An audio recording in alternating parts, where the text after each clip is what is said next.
Hola, soy Héctor Villadarc.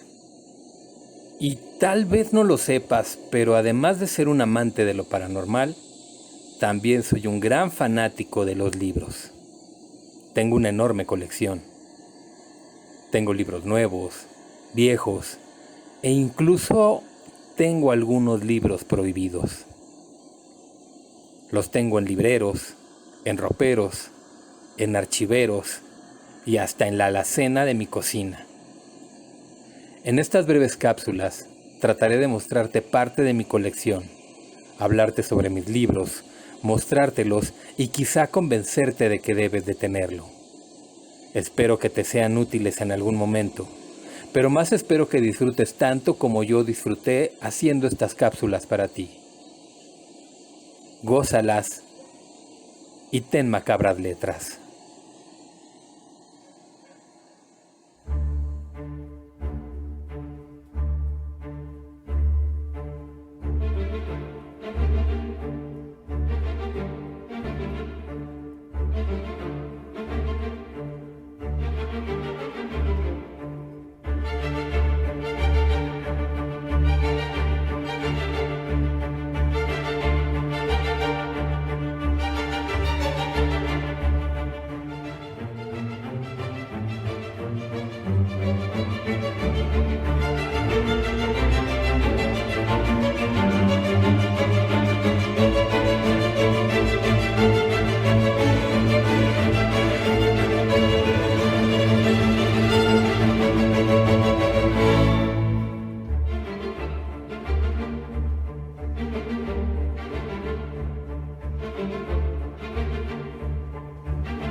Acompáñanos en este recorrido por los antiguos castillos europeos, por sus oscuros pasillos medievales, y viaja con nosotros en esta mágica noche. Déjate envolver por la grandeza de sus paisajes y ven a volar con nosotros a descubrir esta novela. Hola, ¿qué tal? Muy buenas lunas, tengan amigos de la Sociedad de la Medianoche. Muchísimas gracias por acompañarnos en una cápsula literaria más de esta sociedad, donde vamos a tratar un libro, una nueva versión o una versión un tanto diferente al clásico original. Ya saben, muy ferviente admirador de los vampiros y por supuesto amante de la novela que le da al vampiro moderno su toque místico, su toque aristócrata, su toque mágico y ese toque de vampiro seductor y de vampiro que logra enamorar a aquellas mujeres a las que ama. Hoy vamos a hablar acerca de la novela del Conde Drácula, de la novela de Drácula. Vamos a ver una edición especial, una novela gráfica muy bien adaptada, ilustrada también de una manera un tanto modernista. Si bien no es de las ilustraciones que más me gustan de la novela de Drácula, esta es una edición con una ilustración muy bien lograda, creada por el maestro de la ilustración mexicano Héctor Valdivia, una maravillosa obra gótica, de terror, una novela romántica, una novela de horror, una novela que ha traspasado los umbrales del tiempo para permanecer vigente aún en nuestra época. Y como siempre, como en todas las cápsulas literarias que hemos hecho, vamos a hablar primero de los autores. No voy a ampliarme mucho en la biografía de Bram Stoker o de Abraham Stoker, porque ya hablamos muy ampliamente de él en la novela, en la reseña o en el análisis que hicimos de Drácula Anotado, pero sí vamos a dar algunos de los aspectos más relevantes de su biografía, así como la de los guionistas, el ilustrador, quien hace la introducción y todas las personas que tienen que ver en esta gran novela de Drácula, o esta versión adaptada a novela gráfica e ilustrada por Héctor Valdivia de Drácula. Así que imaginémonos y adentrémonos en aquellos castillos oscuros medievales llenos de moho, de humedad, con terribles lamentos lastimeros de fondo escuchándose en los calabozos y en las mazmorras de estos castillos. Y hablemos un tanto de pues primero de los personajes, después vamos a hablar un tanto de la obra en sí, y antes de verla pues hablaremos un poco acerca de cuál es la relevancia de la novela de Drácula dentro de la literatura gótica o de la literatura vampírica, que si bien no es uno de los o una de las novelas que tenga pues quizá más impresionismo, sí es una de las novelas icónicas tanto del género como del personaje, ¿no? Es decir, del personaje vampírico y del género de vampiras, vampiresas y demás. Vamos a hablar acerca de Drácula, la novela gráfica. Y pues para empezar a hablar acerca de esta novela, empezaremos con una breve reseña del autor de Bram Stoker, que si bien ya sabemos que es un autor que tuvo una niñez muy atropellada por todos los problemas que tenía de salud en su infancia, sin embargo, pues siguiendo siempre el ejemplo de su padre y estos gustos literarios inculcados por su madre, pues se convierte en una persona muy importante dentro del teatro, dentro del género, no dentro del género, sino dentro de esta expresión del arte que es el teatro. Se convierte en una persona muy muy importante. Es escritor de múltiples obras, unas muy importantes, no todas de este aspecto lúgubre y sombrío como de Drácula, y pues finalmente luchando a final con sus demonios y valiéndose de muchas personas, historiadores y personas que conocían de la historia del conde Drácula, ¿no? Es decir, del voivoda Vlad Draculia o Vlad Tepes, apodado Tepes o Tepish Draculia, el hijo del dragón. Y bien, pues bueno, Bram Stoker, como ya lo hemos dicho muchas veces, nace en 1847, nace en Dublín y fallecería en la ciudad de Londres, en la romántica e industrial ciudad de Londres en 1912, y fallecería a la edad de 65 años. Él es un destacado novelista irlandés, autor de Drácula, por supuesto, que es publicada en 1897, y por supuesto es una obra clásica y de las más influyentes dentro de la literatura de terror, y por supuesto, y sin temor a equivocarnos y sin ninguna duda, es la novela más representativa del género vampírico, todo un referente obligado, por supuesto, para comprender el fenómeno vampírico y el tema del vampirismo en la literatura, que ha sido retomado. El tema del vampirismo en la literatura es hartamente amplio. Ya hicimos un podcast en La Cabra Negra en el que nos centrábamos única y exclusivamente en hablar acerca del papel de la mujer, de esta belleza femenina dentro del género del vampiro. Y pues bueno, Drácula es el principio de toda esta gran gama literaria, o de esta gran gama gótico literaria que representaría el vampiro. Él es hijo de un funcionario público, que es un funcionario muy importante, lo cual pues sí le daría una posición social muy destacada, ¿no? Es decir, pertenecía a las altas esferas irlandesas. Sin embargo, a los 7 años de edad sufre una grave parálisis que le impediría andar. Sin embargo, los problemas de salud de su niñez, que fueron muchos y se prolongaron desde los 7 años hasta prácticamente su juventud, no le impidieron o no impedirían que él lograra destacarse o distinguirse como un atleta muy destacado, ¿no? Fue un gran futbolista en la en la Universidad de Dublín, donde también además cursó con excelentes resultados la carrera de matemáticas y fue presidente de la Sociedad Filosófica que a la fecha continúa. Él fue presidente de este organismo. Entre 1867 y 1877, es decir, en esta década, fue funcionario público en Dublín, por supuesto, siguiendo el ejemplo de su padre. No solamente las palancas que tenía para poder formar parte de este círculo social al que no cualquiera podía entrar, sino que pues desde siempre había visto cómo se desenvolvía su padre realizando esta suerte de trabajos y no era extraño ni difícil para él comportarse de la misma manera y tener la simpatía de muchas personas para así lograr esto, ¿no?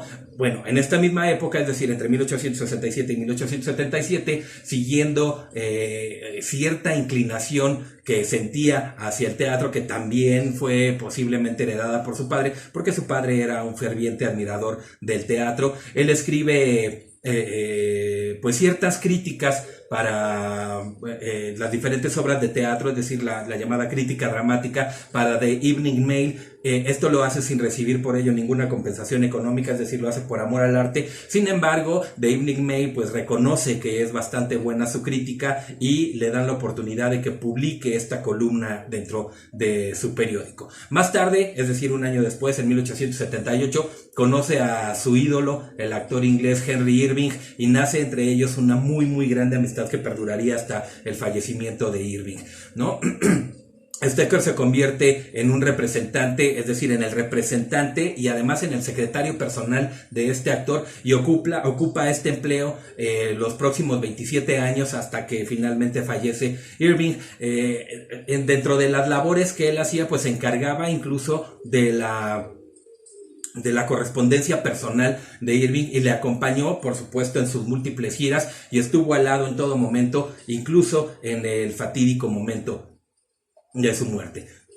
Junto a él, es decir, junto a Irving, dirigen el Lyceum Theatre de Londres y escribe una obra basada en los recuerdos de toda esta vida al lado de Irving, y estos recuerdos pues por supuesto darían lugar al libro Recuerdos personales de Henry Irving, que fue publicado en 1906. Escribe numerosas novelas y muchos relatos cortos, muchísimos, entre los que destacan El paso de la serpiente o The Serpent Path de 1890, El misterio del mar de 1902, La joya de las 7 estrellas de 1904 y La dama de la mortaja de 1909. También se le debe el entretenido libro Impostores famosos, y este es un libro bastante, pues no sabría bien cómo llamarlo, pero es un libro bastante curioso, bastante a veces atrevido, porque en este libro sostiene, entre muchas otras teorías, la pintoresca teoría de que la reina Isabel I de Inglaterra era un hombre disfrazado de mujer,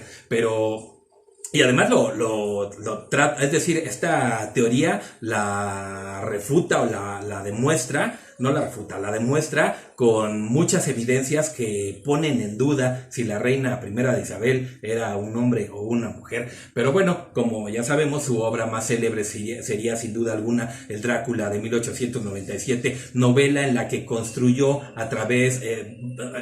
es decir, es una novela que él construye, no escribiéndola como se había hecho hasta aquella época todas las novelas, sino que la hace de una manera epistolar, es decir, juntando pedazos de diarios, cartas, en los diarios personales de los personajes, etcétera, etcétera, etcétera, y el retrato de uno de los personajes más famosos del ideario decadentista de la época, pues sería, por supuesto, el conde vampiro de Transilvania. El relato, por supuesto, como ya me imagino que ya lo han leído, se basa en muchas leyendas previas, en muchas historias que ocurrían ya en los Montes Cárpatos y en muchos lugares de Hungría, de Silesia, Moravia, Bucovina, etcétera, etcétera.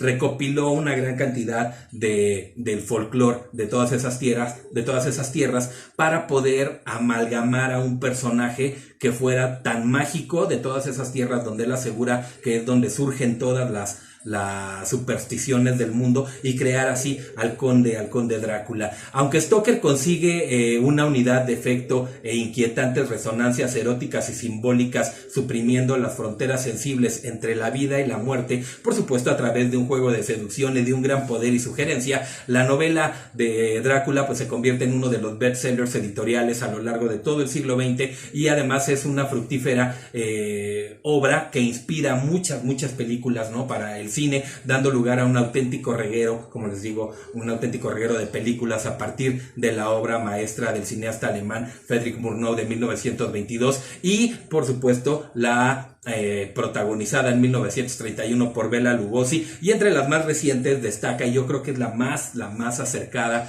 a la novela de Bram Stoker, la de Francis Ford Coppola, es decir, el Drácula Love Never Dies de 1992, de su restante producción, es decir, de todas las otras obras que escribe Bram Stoker, cabe citar Bajo el crepúsculo de 1882, El hombro de Shasta de 1895, La señorita Betty de 1898, El huésped de Drácula, que es muy buena, La casa del juez y Drácula, la cúspide del horror. No obstante, no podemos decir que su obra en general o su propia vida sean muy conocidas, sino todo lo contrario, y es que hay muchos aspectos de su vida que son un tanto oscuros, muy sombríos y por lo tanto pues muy poco conocidos o hasta perdidos y solamente conocidos por aquellos estudiosos del personaje o por aquellas personas que leen 1, 2, 3 o 4 biografías del personaje. Entre los datos secretos de Stoker pues nos encontraríamos con que indiscutiblemente su pasión por el misterio y por el terror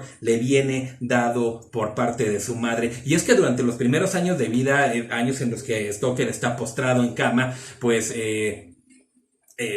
por todas estas enfermedades que vienen, que le achacan, que lo están atacando y que por supuesto lo mantienen con una parálisis a partir de los 7 años, pues su madre le leía muchas historias de terror, le entretenía contándole historias del tipo vampírico, novelas de un folclore muy oscuro y cosas por el estilo. Y a lo largo de toda su vida, pues no solamente él, es decir, aunque es un destacado escritor, no solamente se dedicó a la literatura, sino que, como ya vimos, trabajó como crítico de arte y de teatro, pero también fue un destacado abogado. Estuvo casado con Florence Balcom, que fuera la antigua novia de su gran amigo Oscar Wilde, una mujer que tras el fallecimiento de su esposo, pues sería la responsable, así es, la responsable de que se hiciera la destrucción de la mayoría de las copias que existían, de las copias originales, ¿no? Es decir, de las películas originales que se hicieron del Nosferatu de 1922. ¿Cuál fue el motivo de que la esposa de Bram Stoker destruyera las películas de Nosferatu de Murnau de 1922? Bueno, pues es que ella era la albacea literaria de Stoker, entonces cuando él muere, ella se queda con todos los derechos de Stoker y la película de Nosferatu se presenta como una versión de Drácula y entonces ella no había recibido ningún pago por los derechos de autor y es de ahí que se pusiera en marcha una demanda, la cual gana la esposa de Stoker y entonces obligaría a acabar con el mencionado film y se quemaron prácticamente muchas, bueno, sabemos que no todas porque pues en la actualidad existe, pero se quemó la gran mayoría de las películas originales de Nosferatu de 1922, esta película muda. Sin embargo, no logra, ¿no?, acabar con todas estas obras y Nosferatu tiene entonces que separarse de la novela de Drácula porque pues la esposa de Stoker reclamaba que era una versión de Drácula y Murnau después de esto pues dice que no es una versión de Drácula, que es una adaptación, que es otro personaje, se tiene que cambiar mucho y entonces se crea una nueva raza de vampiros que son la raza de los Nosferatus, ¿no?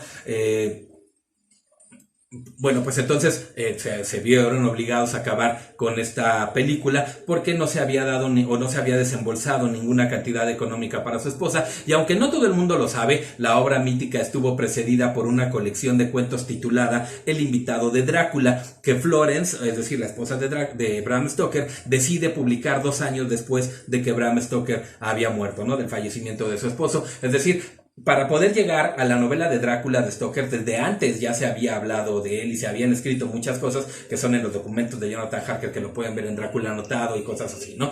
Bueno, para cometer la escritura de su novela más significativa, que además fue calificada por Wilde como la novela más hermosa jamás escrita, que también fue alabada por Arthur Conan Doyle, y yo me atrevería a decir que sí, digo, dentro del género gótico, dentro del género de terror, es una novela bellamente escrita, pulcramente descrita, en la cual los personajes, aunque no van de la mano porque son partes de diario los que estamos leyendo, logran llevarnos a una atmósfera victoriana tan fantasmagórica y tan macabra que tal pareciera que estamos leyendo a todos los personajes al mismo tiempo. Y además de eso, es una novela romántica en la que si bien por supuesto, como es una novela de terror, pues no vence el malo, pero sí vence el amor. Entonces es una novela de romanticismo gótico, muy victoriana, muy fantasmagórica, muy enclavada o muy empotrada en los fuera de los cánones establecidos para las obras literarias de aquella época. Bram Stoker lleva a cabo, por supuesto, un complejo estudio que incluso llegó a contratar a un experto húngaro que se llamaba Arminius Bambury para poder conocer a fondo la vida del personaje real en el que se inspira para crear su mítico personaje, es decir, el conde Drácula, el sanguinario y temido príncipe Vlad Tepes Draculia de Valaquia, y pues que era conocido como el empalador o Tepes, ¿no? En un primer momento el autor tenía previsto llamar al protagonista de la mencionada novela de Drácula el conde vampir, es decir, no, en la novela original, en los escritos originales de Stoker, incluso está rayado con una línea, la novela no se llamaba el conde Drácula, se llamaba The Undead o el no muerto, y el conde, el personaje principal de la novela, era el conde, haciendo un juego de palabras, era el conde Von Pyre, ¿no? Es decir, como simulando el vampire, pero el Von es un grado que se le da como señor, como don, algo así. Bueno, pues el Von es un grado de la nobleza y el nombre del conde pues sería Pyre, ¿no? Evidentemente cuando le hablaban decían el conde Von Pyre, y pues un juego de palabras muy ahí, ¿no? El especialista europeo que le ayudó fue el que le sugirió que el personaje de su novela no se llamara Vampire, sino que se llamara Drácula. Entonces, en realidad debemos el nombre de Drácula o del conde Drácula a este personaje Arminius, quien le diría, usa el nombre del personaje real, pues cuando se lo desenmascaró, cuando le dijo quién era, le dio a conocer que este término significaba el hijo del dragón o el hijo del demonio, y que ese era otro de los apodos con que se llamaba a Vlad Tepes o al citado personaje de la realeza en el que se estaba inspirando. No obstante, a lo largo de los años han ido surgiendo, por supuesto, un sinfín de teorías que vienen a dejar patente que el literato dio forma a ese trabajo únicamente desarrollando su imaginación, conociendo a fondo todas las leyendas del folclore humano, porque su mamá se las dio a conocer, y plasmado en sus páginas ciertos conflictos personales o ciertos demonios personales, lo que muchos estudiosos de Stoker han definido como sus demonios personales sobre la sexualidad. Se considera que la muerte del escritor estuvo totalmente eclipsada por lo que fue el hundimiento del Titanic, como lo fue eclipsado la muerte de Enriqueta Martí, la vampira de Barcelona, que fue más o menos en la misma época, una semana después del hundimiento del Titanic. Pues esta era la gran noticia, y se opacaron todas las noticias anteriores, dentro de ellas la muerte de Enriqueta Martí, que queda pues impune porque prácticamente fue asesinada en la cárcel para que tapar los nombres de las grandes cabezas de la alcurnia barcelonesa, y por supuesto también la muerte de Bram Stoker, pues el hundimiento del Titanic se produce en esa misma semana. Además de todo lo expuesto, pues existen muchas leyendas sobre la figura de esta pluma irlandesa, es decir, de Bram Stoker, entre ellas que pertenecía a una sociedad ocultista llamada la Secreta Orden del Amanecer Dorado, o The Secret Order of the Golden Dawn, ¿no? Se cree que Bram Stoker pertenecía a muchas sociedades ocultas, a muchas sociedades que tenían en secreto muchos conocimientos ancestrales, y pues que por medio de ellos podían llegar a ciertos aspectos de conciencia como los que estas personas habían llegado, y que por supuesto tenía mucho que ver el que ellos pertenecieran a esta sociedad para lograr el éxito tan grande que habían logrado, como lo podemos ver en la novela de Drácula. Sin embargo, Drácula es el desenlace de la vida literaria de Stoker, que es el que muy poco, vamos, es la novela que casi todos conocemos de ella, pero El invitado de Drácula es increíble, es una obra muy hermosa, muy maravillosa y digamos lo que es la precuela del Conde Drácula. Bueno, vamos a hablar de Yahel Meredith. Hasta aquí llegamos con Bram Stoker porque, como les digo, hay libros enteros de Bram Stoker y podríamos pasarnos horas hablando acerca de la vida y obra del personaje. Sin embargo, ya hablamos un tanto con más profundidad de él en las otras obras de Stoker que hemos tratado.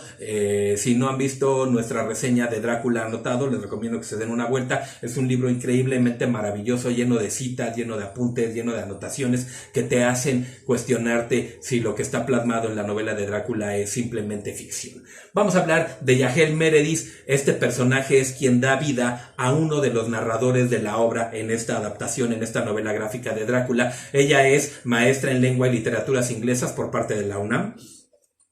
Asimismo, es editora, escritora y traductora para diversas casas editoriales y centros de investigación y entre otras traducciones, ensayos y libros de relatos breves. Es editora en jefe del sello Mirlo desde el 2015, a casa editorial a la que pertenece el libro que vamos a enseñarles o que vamos a presentarles el día de hoy. La tesis que le valdría el grado de maestra se titula La gracia disruptiva de Flannery O'Connor, publicada en el año 2008, y además, por supuesto, ella ha colaborado en múltiples ediciones de grandes clásicos y sobre todo en los de la editorial Mirlo. Ahora vamos con Rolando Díez Laurini, que es otro de los personajes que hacen las veces de narradores en la obra, y él nace en Rosario, Argentina, durante el periodo de la dictadura y, es decir, durante este periodo entonces tiene que salir huyendo y en 1974 llega a México donde vive, no es cierto, él nace en 1974 durante este periodo de la dictadura y como tienen que salir corriendo de ahí, pues llega a México en 1980 cuando él apenas contaba con 6 años de edad. Es licenciado en Lengua y Literaturas Hispánicas, también por parte de la UNAM, donde fue becario del Instituto de Investigaciones Filológicas. A los 17 años funda una revista independiente llamada Zona Muerta y su primer trabajo como editor lo realiza a los 19 años y desde entonces ha trabajado con las más importantes casas editoriales. Es autor de una biografía muy completa y muy buena, si pueden leerla, vale la pena. Yo la tengo por aquí en uno de mis estantes guardado, de la biografía de Napoleón Bonaparte y es coautor del libro Historias Clásicas de Vampiros, por supuesto, y ha publicado en varias revistas cuentos, poemas y ensayos y sus artículos se han difundido a nivel internacional. Después hablemos ahora del ilustrador de esta maravillosa obra, quien le da vida por medio de los dibujos a estos personajes. Si bien, como les mencionaba, no es uno de mis favoritos ilustradores de novelas, pero bueno, en gusto se rompen géneros, no es malo. Héctor Valdivia es increíblemente maravilloso a la hora de plasmar. Sin embargo, a mí, por ejemplo, me gustan más las ilustraciones de Benjamín Lacombe. Se me hacen ilustraciones sumamente entrañables, con mucha nostalgia, con mucho misterio, con mucha fantasmagoria en sus ilustraciones, pero Héctor Valdivia es un maestrazo, es muy monstruosa su manera de ilustrar y además muy expresiva, es decir, basta ver pocas de sus obras para que vean lo maravilloso que es, ¿no? Les puedo decir que no es uno de mis favoritos, sin embargo tengo Necronomicon ilustrado por Héctor Valdivia, La llamada de Cthulhu y otros cuentos también por Héctor Valdivia, Drácula, novela gráfica también de Héctor Valdivia, tengo como 6 libros de Lovecraft ilustrados por Valdivia, entonces si no es uno de mis favoritos está entre los 3 primeros, ¿no? Entonces, o sea, malo no es. Héctor Valdivia, él nace en la Ciudad de México en 1966, es un artista versátil y autodidacta que muestra talento y afinidad por las artes plásticas desde muy temprana edad. Su trayectoria arrancó en la adolescencia con la creación de escenografía, utilería, máscaras, disfraces, títeres y marionetas para el teatro de la UNAM. ¿Cómo ha salido galardonada la UNAM en este programa? El Festival Internacional Cervantino también cuenta con la colaboración de Héctor Valdivia en la elaboración de maquetas y máscaras. Trabaja para el Canal 11 del Instituto Politécnico Nacional y para diversos programas de televisión donde es sumamente importante el desarrollo de la escenografía que crea Valdivia. Más tarde participó con escultura y pintura de obras de gran formato en la celebración del fin de milenio, y por supuesto este es maravilloso. El año en el que empezó a colaborar con ellos fue grandioso, ya que colabora de manera muy amplia en las ofrendas monumentales del Día de Muertos en la Ciudad de México. Paralelamente se ha desempeñado como ilustrador para diversos sellos editoriales, cambiando técnicas tradicionales de dibujo y acrílico con tecnología digital, en lo cual es un maestrazo. Es decir, a mí me impresiona mucho la manera en la que él dibuja a lápiz o a bolígrafo, pero hace un uso tan exquisito de las acuarelas que logra darle vida a las obras que está mostrando, ¿no? Su trabajo ha sido expuesto internacionalmente en diversas galerías y ferias de libro, y aunque su producción abarca distintos campos de las artes plásticas, Valdivia ha encontrado en la pintura su principal medio de expresión. Su propuesta creativa se ha distinguido por el papel preponderante de la imaginación y los detalles chuscos y divertidos en sus obras. Porque, si bien es cierto que sus ilustraciones son ilustraciones de terror, ilustraciones que deberían de darnos de darnos terror, de darnos miedo, siempre hay en sus dibujos y en sus ilustraciones ciertos aspectos o ciertos detalles chuscos que aligeran un tanto la carga terrorífica de su trabajo. Muy bien, acerca de la obra, de la obra de la que vamos a hablar hoy, pues está derivada del estilo del cómic, pero no por esto se consideraría un cómic o una revistilla. Es un libro que está dotado de una identidad propia que es cada vez más madura, y no solamente tanto en la novela, sino en los trazos. Es decir, si ustedes ven, por ejemplo, el de Necronomicon o Cthulhu, ilustrado por Valdivia, y ven ahora la novela gráfica de Drácula, aunque son muy similares las ilustraciones, se van a dar cuenta de que hay una madurez muy, muy fuerte en cuanto a los trazos, una realidad muy, muy compleja, ¿no? Una identidad, como les digo, cada vez más madura. La novela gráfica conjunta la narrativa literaria y una espléndida estética visual. En este volumen de arte y letras, el clásico vampiro de Bram Stoker es interpretado por uno de los pintores más connotados en México, el artista Héctor Valdivia, quien con sus tintas rescataría formidablemente el estilo epistolar y dibuja el escenario idóneo para fascinarnos con la imagen de un Drácula experto en erizarnos la piel. El libro nos va trasladando detalle a detalle por todo el recorrido que hace el protagonista de la obra, adentrándose en un mundo sombrío lleno de penumbras, donde cada ilustración se transmite terror, angustia y toda aquella maldad que sale del ser más misterioso y terrorífico de la literatura clásica del terror. Drácula, la novela gráfica de la colección Arte y Letras del sello editorial Mirlo, pertenecientes a la familia de Editores Mexicanos Unidos, y esta edición ilustrada a color e impresa en un papel cuché brillante es una obra que sin duda no debe de faltar en tu biblioteca si es que eres un amante del género, es decir, del género de terror o del género vampírico. El libro está presentado en pastas blandas, aunque en papel muy grueso, y esto no le resta nada de elegancia al volumen, pastas plastificadas en tonos mate. Las páginas son de papel cuché suave al tacto y con acabados reflejantes pero no brillantes, lo que le da un aspecto sombrío a toda la obra en general. Mucho juego de colores, muchas acuarelas, como les mencionaba, lápices, juegos de sombras, muy muy al estilo de Valdivia. Es decir, no vamos a encontrar, cuando tú abres el libro sabes inmediatamente que está ilustrado por Valdivia. Muy manejable, muy entretenida versión de Drácula. Y bueno, ¿cómo es que llegó este ejemplar a mí? Bueno, pues fue un regalo de uno de mis hijos, de Diego. Un día llegó y me dijo, pues, como sabe que colecciono obras de Drácula y de la Divina Comedia, pues me regaló esta novela de Drácula que todavía no tenía. Así que en esta ocasión pues no le diré cuánto costó, pero sí pueden encontrarlo, por ejemplo, en librería Sótano, Gandhi, y en muchas tiendas departamentales, Sambors, Liverpool, Palacio de Hierro, etcétera. Y también lo pueden encontrar en línea. Fue un regalo que aprecio mucho y es así como yo me hice de este hermoso ejemplar de Drácula. La casa editorial es Mirlo o Editores Unidos, Editores Mexicanos Unidos. S.A. La primera edición es del 2019 en pasta blanda, cuenta con 168 páginas, recomendable a partir de los 13 años, tiene unas dimensiones de 16 por 24 centímetros, es decir, es bastante manejable, se encuentra entre los más vendidos de Amazon, categorizado como caricatura, cómics y novela gráfica de encuadernación rústica, pero como les digo, no se pierde absolutamente para nada la elegancia de esta obra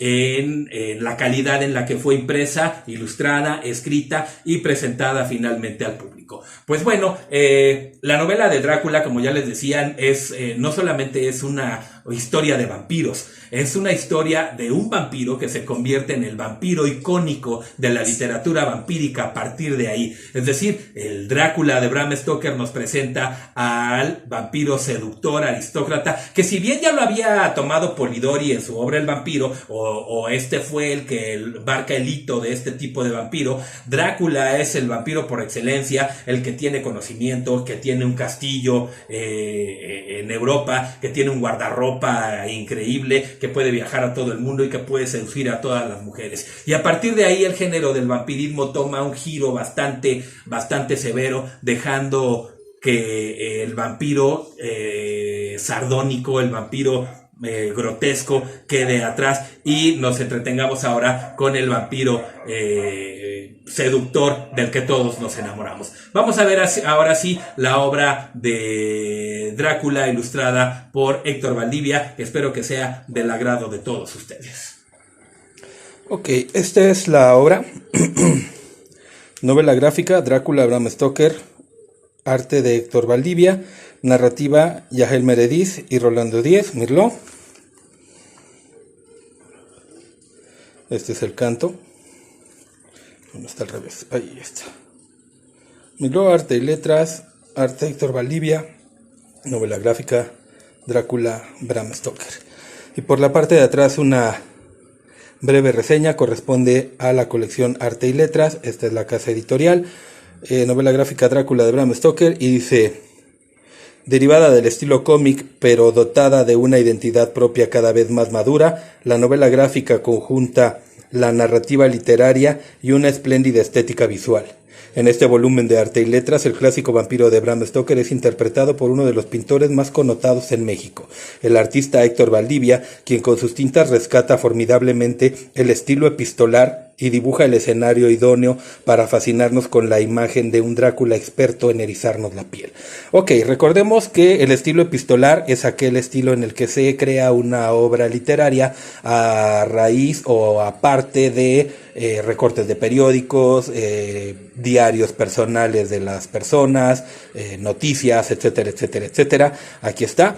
Y bueno, pues de esta manera, si bien en el Drácula de Bram Stoker todos podíamos ver diario de Jonathan Harker, 4 de mayo, llegamos a Bistritz y bla, bla, bla, bla, bla, ¿no? Bueno, pues Héctor Valdivia y los narradores del libro lo logran en esta obra sin recurrir a esto. En esta parte en la fundeta del libro viene una breve reseña de Héctor Valdivia. En esta parte viene otra pequeña reseña de Rolando Díez Laurini, que es uno de los guionistas. Y aquí viene. La primera hoja, pues, el maravilloso.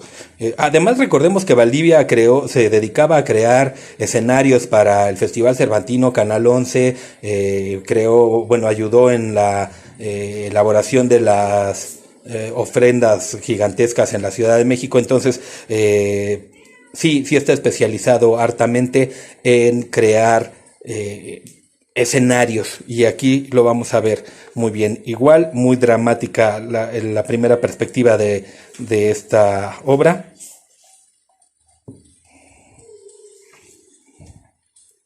De este lado todos los legales, ¿no? Drácula, novela gráfica, sello editorial Mirlo, derechos reservados, miembro de la Cámara Nacional de la Industria, etcétera, etcétera, etcétera, bla.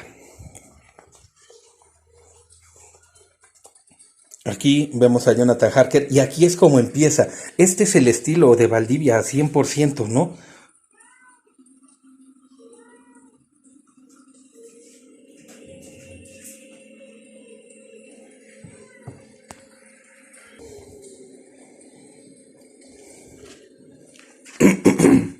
Notemos, como les decía, todo lo que logra con el lápiz, pero la majestuosidad que tiene para utilizar las acuarelas, ¿no? Es decir, podemos notar claramente los carboncillos ahí en los árboles y todo el humo y la simulación de fuego con las acuarelas.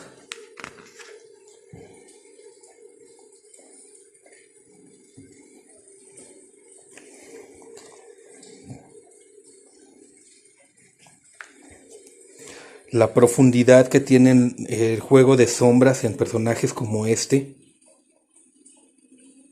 la fantasmagoria de todo el background que hay, como les decía, pues todos estos escenarios que él sabe crear, las facciones de los ancianos, vamos, les digo, es increíblemente logrado, ¿no? Bastante bueno.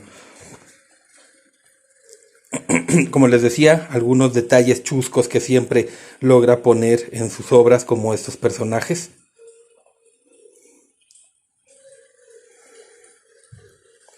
Pasajes muy recurrentes en la obra como porque los muertos viajan deprisa.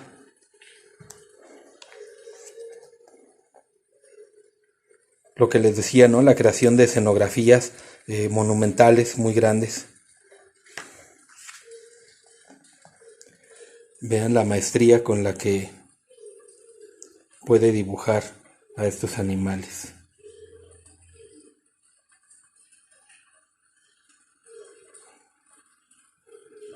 Los pasajes importantes de la novela narrados, grabados.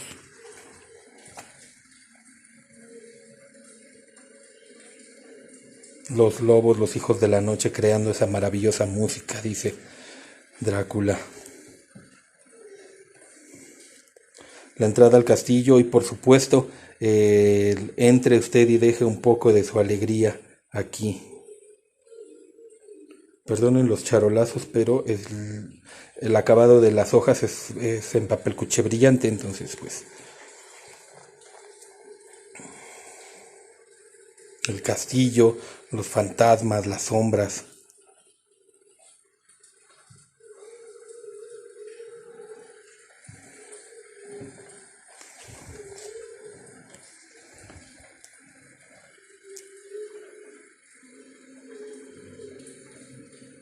El mismo personaje en diferentes versiones de él mismo a todo lo largo de la mesa, mientras Jonathan Harker se alimenta.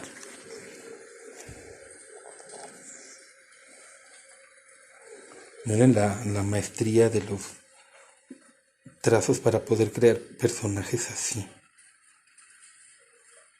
O sea, con tan escuetos colores darle esas tonalidades de putrefacción a la carne.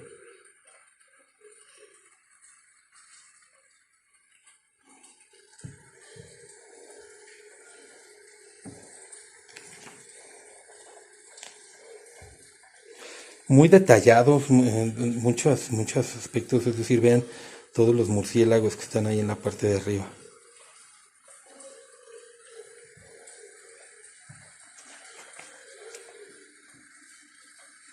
Aspectos sumamente terroríficos y muy góticos, ¿no? Y además, por ejemplo, en estos, ¿no? En estos túneles, en estos plasmados, aspectos sumamente victorianos que pues realzan y logran llegar a nuestros días transmitiéndonos la idea de esos castillos con puertas que no llevan a ningún lugar, escaleras que suben y que bajan, calabozos, las concubinas de Satán, las tres novias de Drácula.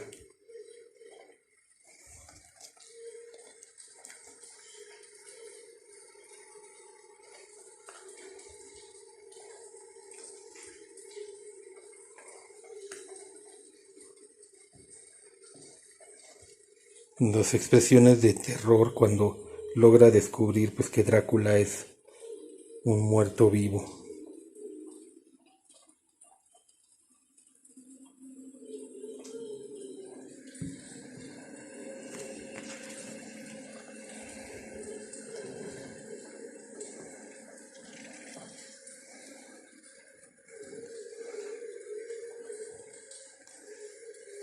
Sus ayudantes pues plasmados como demonios. Wilhelmina Murray, quien más adelante sería Mina Harker, y Lucy Westenra, que moriría a manos o a colmillos de el conde Drácula. Renfield, dentro de su locura y sus ganas de alimentarse de vida, vean cómo, por ejemplo, la mosca está rellena con un patrón muy simple, sin embargo logra darle un realismo impresionante, ¿no? El Dr. Seward,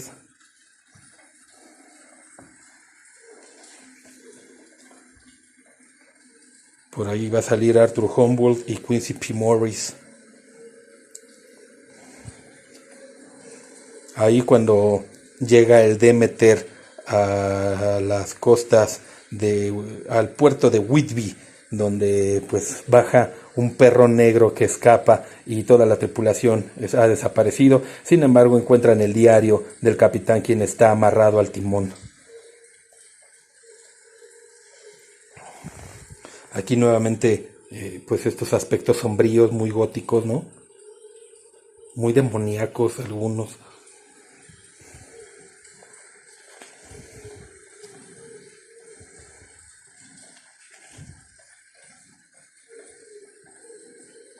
Renfield tratando de escapar, las monjas diciéndole a Mina que han encontrado el cuerpo de Jonathan Harker y que está a espera de que ella llegue para que se case, el doctor Seward enviándole el telegrama al doctor Van Helsing, quien rápidamente se dirige a Londres a tratar de salvar a esta amiga de Mina Harker, a Lucy Westenra. La llegada de Van Helsing, las transfusiones de sangre. Como ven, el uso muy magistral del color, es decir, mientras que son tonos muy ocres, el rojo resalta mucho, y pues la mano del mal tomando ahí a Arthur cuando está haciendo la transfusión, ¿no? La boda de Jonathan Harker. Vamos, es una adaptación de la novela bastante fiel, bastante real, y lo logran de una manera epistolar también, sin mostrarnos diario de fulanito, día tal, etcétera, etcétera, etcétera, ¿no? Aquí Renfield enloqueciendo con la sangre, el lobo que escapa del museo, del zoológico de Londres. Miren esto.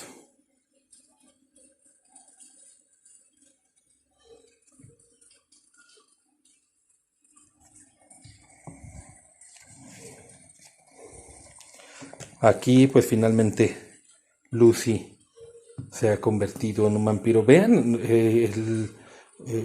lo majestuoso del dibujo, vean el brillo en los ojos de Lucy, la claridad que se le da a los colmillos, lo demacrado de su cuerpo.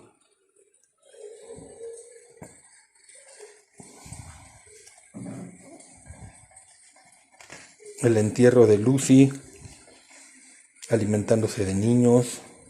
Finalmente Van Helsing descubriendo qué es lo que está ocurriendo. Lucy en el secuestro de los infantes, de los que se alimenta. Y finalmente la muerte de Lucy a manos de Van Helsing, Arthur Seward, Quincy P. Morris y Arthur Humboldt.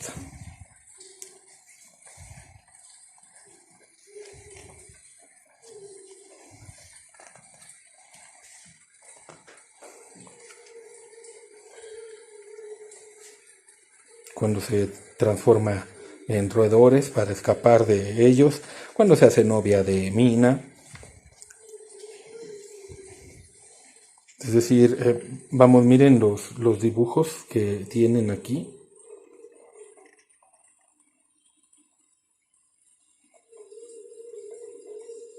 De verdad logra dar aspectos, como les decía, muy monstruosos, muy monstruosa su manera de ilustrar, muy diabólica.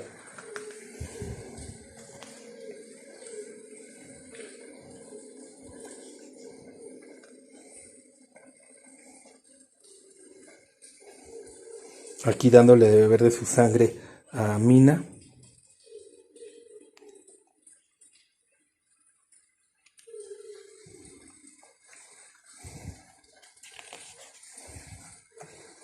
Vean qué bien logrados rostros.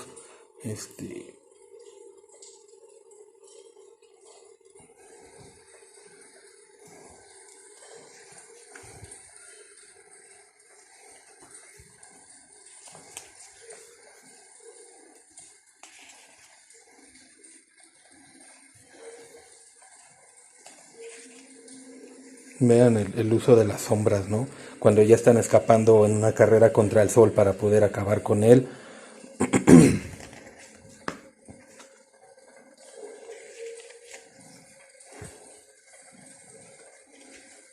La conexión psíquica que hay entre Mina y el conde Drácula.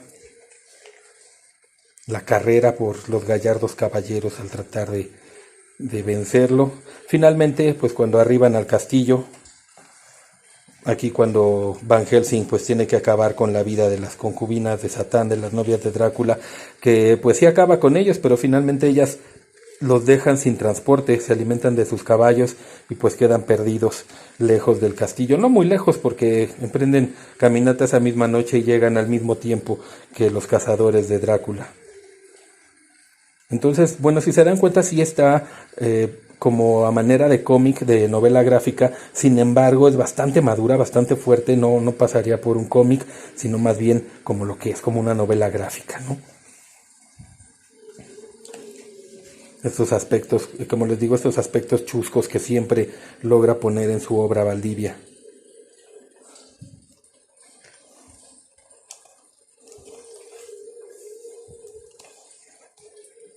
La herida de Quincy P. Morris, que así se llamaría después el hijo de Jonathan y Mina.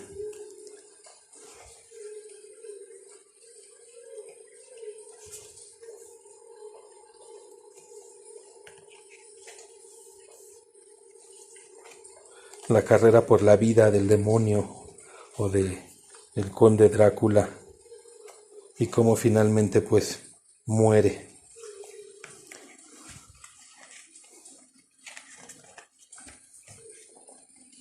Como, igualmente muy plagado de detalles, muy fantasmagorio, muy fantasmagórico, muy gótico el dibujo, ¿no? El manejo de las luces, de las sombras es increíble. Todas las transmutaciones del conde desde sus inicios hasta finalmente su muerte, que ya es la parte final del libro. Aquí donde pues muere Quincy P. Morris y todos se lamentan de la muerte de él, finalmente su entierro. Y como dice Jonathan, Wilhelmina Murray, dice, pues no pedimos a nadie que nos crea, simplemente queremos que sepan la historia y que nuestro hijo es tan importante que hubo personas que fueron capaces de dar la vida por él. Y finalmente acaba con Jonathan Harker cubierto en las pesadillas que tuvieron que pasar para que llegara a donde está ahora, ¿no? Al final de la historia. Y así es como termina esta novela gráfica de Bram Stoker, con igual los legales, dice impreso en litográfica, en Gramex, SADCB, bla, bla, bla, bla, bla, bla, bla, bla, Ciudad de México. Ahí está. Como ven, son pastas blandas, pero de una opalina muy fuerte, muy gruesa, y por fuera sí está en mate, por eso no ven que les dé tanto el charolazo con las lámparas. Sin embargo, en la parte de adentro, pues sí, el cuché es muy brillante y pues sí, sí les puede dar charolazos, pero espero que lo hayan podido disfrutar, ¿no? Que hayan podido ver más o menos qué onda con esta novela. Pues esta es la novela gráfica Drácula de Bram Stoker, con el arte de Héctor Valdivia y la narrativa de Yahel Meredith y Rolando Díaz, una obra maravillosa que sin duda, y si ustedes son amantes del género literario, vampírico o de terror, no puede faltar dentro de su colección. No puede faltar porque es una muy grata adaptación, logra ese concepto epistolar del que estábamos hablando, sin separarnos nunca de la obra, es decir, va una obra de corrido de principio a fin, pero nunca se detiene para contarnos la historia de uno y después la historia de otro y después la de otro, como en la novela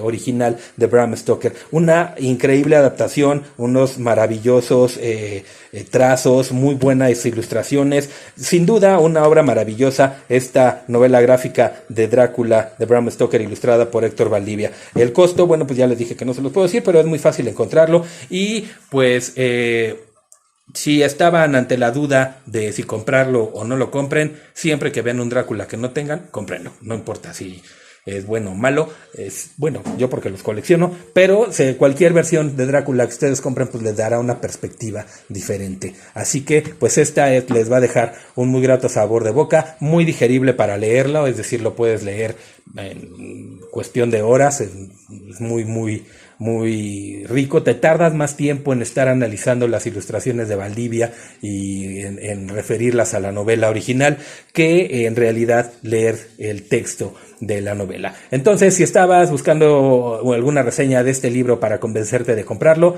sí, cómpralo. Ojalá te hayamos convencido de que esté en tu biblioteca la novela gráfica de Drácula, ilustrada por Héctor Valdivia, de Editorial Mirlo. Muchísimas gracias por habernos acompañado. Ojalá la disfruten y forme parte próximamente de tu biblioteca gótica. Pasen la más macabra velada y que aterradoras letras los acompañen esta noche.